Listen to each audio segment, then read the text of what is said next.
নমস্কাৰ বন্ধুসকল welcome to my YouTube channel Assam career job আজি পুনৰ আপোনালোকৰ বাবে অসম চৰকাৰৰ আণ্ডাৰত পুনৰ আপোনালোকৰ এটা বিভাগৰ ফালৰ পৰা কিছুমান গ্ৰেড 3 আৰু গ্ৰেড 4 ভেকেন্সি মুকলি কৰি দিছে ইয়াত আপোনালোকৰ জুনিয়ৰ এছিষ্টেণ্ট পিয়ন আৰু চকীদাৰৰ ভেকেন্সি হয় আৰু ইয়াৰ কাৰণে অৰ্হতা 10 পাছ 12 পাছ ডিগ্ৰী পাছ সকলো আবেদনসমূহ কৰিব পাৰিব আৰু গ্ৰেড 3 গ্ৰেড 4 লগতে গ্ৰুপ এ গ্ৰুপ বি ভেকেন্সিও মুকলি কৰিছে মানে বহু সংখ্যক মুকলি কৰিছে গ্ৰেড 3 গ্ৰেড 4 কিটাও ডিসকাস কৰাব লগতে অন্য ভেকেন্সি কিটাও ডিসকাস কৰা হ'ব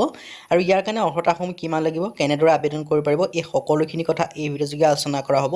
আৰু আপোনালোকৰ এই ভেকেন্সি কিটা অনলাইন যোগে আবেদন কৰিব পাৰিব নিজৰ মোবাইলৰ পৰা কেনেদৰে আবেদন কৰিব আৰু আপোনাৰ হোৱাটছআপ চেনেল লিংক ভিডিও ডেসক্ৰিপচনত পাব তাত আপোনালোকে গৈ ফলো কৰিলে ডেইলি জবৰ আপডেট সমূহ পাই থাকিব আৰু আপোনালোকে আবেদনসমূহ কেনে কৰিব লাগিব এই কথাও জনাই দিম আৰু যদি আপোনালোকে আবেদন কৰিব নোৱাৰে আমাৰ হোৱাটছআপ নাম্বাৰ ভিডিও ডেসক্ৰিপচনত দিয়া আছে তাত কন্টাক্ট কৰিলে আবেদনসমূহ কৰি দিয়া হ'ব পোনপ্ৰথমে মই আপোনালোকক কৈছো ভেকেন্সিখিনি আছে গ্ৰেড 3 আৰু গ্ৰেড 4 লেভেলৰ হয় আৰু গ্ৰেড 4 লেভেলৰ ভেকেন্সিটো কথা পোনপ্ৰথমে জনাই দিছো এটো হৈছে আপোনালোকৰ মাল্টিটাস্কিং ষ্টাফ এডমিনিষ্ট্ৰেচনৰ ভেকেন্সি হয় আৰু যেটো আপোনালোকৰ গ্ৰেড 3 লেভেলৰ ভেকেন্সি হয় এটো হৈছে আপোনালোকৰ লোৱাৰ ডিভিজন ক্লাৰ্কৰ ভেকেন্সি লগতে আপোনালোকৰ আপাৰ ডিভিজন ক্লাৰ্কৰ ভেকেন্সিও আছে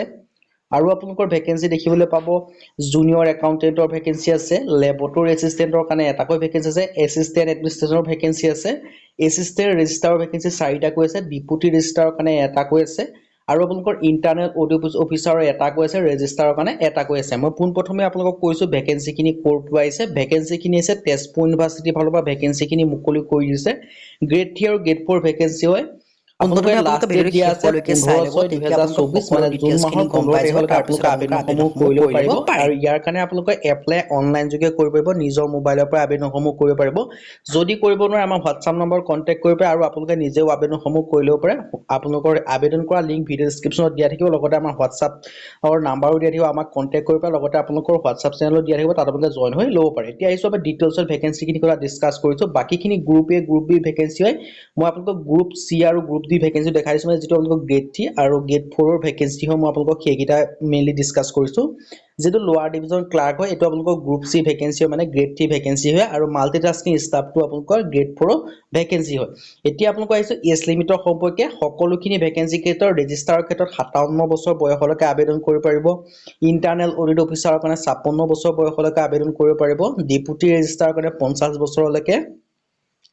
এসিস্টেন্ট ৰেজিষ্ট্ৰাৰৰ কাৰণে 40 বছৰলৈকে এসিস্টেন্ট এডমিনিষ্ট্ৰেচনৰ কাৰণে 35 বছৰলৈকে লেবৰেটৰী এসিস্টেন্টৰ কাৰণে 32 বছৰলৈকে জুনিয়ৰ একাউন্টেন্টৰ কাৰণে 32 বছৰ আপাৰ ডিভিজন ক্লাৰ্কৰ কাৰণে 32 লোৱাৰ ডিভিজন ক্লাৰ্কৰ কাৰণে 32 আৰু মাল্টিটাস্কিং ষ্টাফৰ কাৰণে 32 বছৰ কিন্তু আপোনালোকে এছ ৰিলেক্সেশন সমূহ পাব যিসমূহ এসসি এসটি ক্যান্ডিডেট আছে তেওঁলোকে 5 বছৰকৈ ৰিলেক্সেশন পাব 37 বছৰলৈকে আবেদনসমূহ কৰিব পাৰিব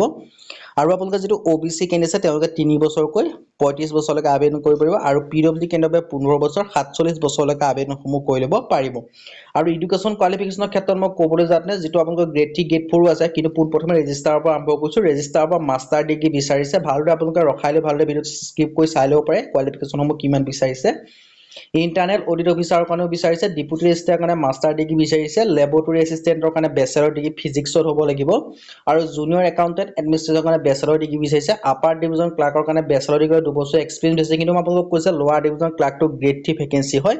ইয়াৰ কাৰণে মিনিমাম আপোনালোকৰ গ্ৰেজুৱেচন পাছ কৰিলে হ'ল বিএ বিএসসি বিকম পাছ কৰিলে আপোনালোকে আবেদনসমূহ কৰি ল'ব পাৰিব আৰু যেটো আপোনালোকৰ মাল্টিটাস্কিং ষ্টাফ হয় ইয়াৰ কাৰণে এটো গ্ৰেড 4 লেভেল হয় ইয়াৰ কাৰণে মাত্ৰ 10 পাছ কৰিলে আবেদনসমূহ কৰি ল'ব পাৰিব মই আপোনালোকক এইকিটা ভেকেন্সি আপোনালোকে নিশ্চয় আবেদনসমূহ কৰি ল'ব পাৰিব যেটো গ্ৰেড 3 ভেকেন্সি লোৱাৰ ডিভিজন ক্লাৰ্ক ইয়াৰ কাৰণে গ্ৰেজুৱেচন বিচাৰিছে বিএ বিএসসি বিকম আৰু যেটো মাল্টিটাস্কিং ষ্টাফ ইয়াৰ কাৰণে বিচাৰিছে মাত্ৰ 10 পাছ কৰিলে আপোনালোকে আবেদনসমূহ কৰি ল'ব পাৰিব এপ্লিকেশন ফিছৰ ক্ষেত্ৰত যেটো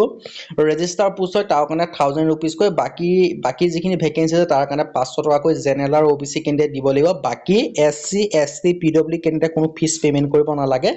জেনেৰেল আৰু ওবিসি ক্যান্ডিডেট 500 কৈ দিব লাগিব গ্ৰেড 3 পদকিটা আবেদন কৰিবলৈ আৰু গ্ৰেড 4 টো আবেদন কৰিবলৈ বাকি যিসমূহ এসসি এসটি পিডব্লিউডি ক্যান্ডিডেট আছে তেওঁলোকে কোনো ফিস পেমেন্ট কৰিব নালাগে তেওঁ ফ্ৰীতে আবেদন কৰিব নিজৰ মোবাইলৰ পৰা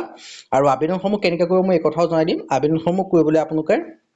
যেটো ভিডিও ডেসক্ৰিপচনৰ লিংক দিয়া থাকিব তেজপুৰ ইউনিভাৰ্চিটি ৰিক্ৰুটমেন্টত তাত গৈ পোনপ্ৰথমে আপোনালোকৰ ৰেজিষ্ট্ৰেচন কৰি ল'ব ৰেজিষ্ট্ৰেচন কৰি পেলাই আপোনালোকে নিজৰ আইডি পাছৱৰ্ডটো বনাই ল'ব বনাই লৈ এক্টিভ কৰাব এক্টিভ কৰাই নিজৰ ফৰ্মটো ফিলআপ কৰি আপোনালোকে আবেদনসমূহ কৰি ল'ব পাৰিব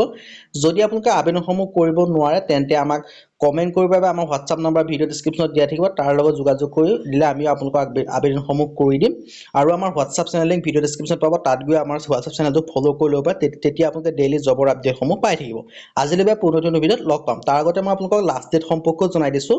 ষ্টাৰ্টিং 28 মাৰ্চৰ পৰা হৈছে লাষ্ট ডেট আছে 15 জুন পৰ্যন্ত আপোনালোকে আবেদনসমূহ কৰি ল'ব পাৰিব আজিলৈ বাই পুনৰ ভিডিঅ'ত লগ পাম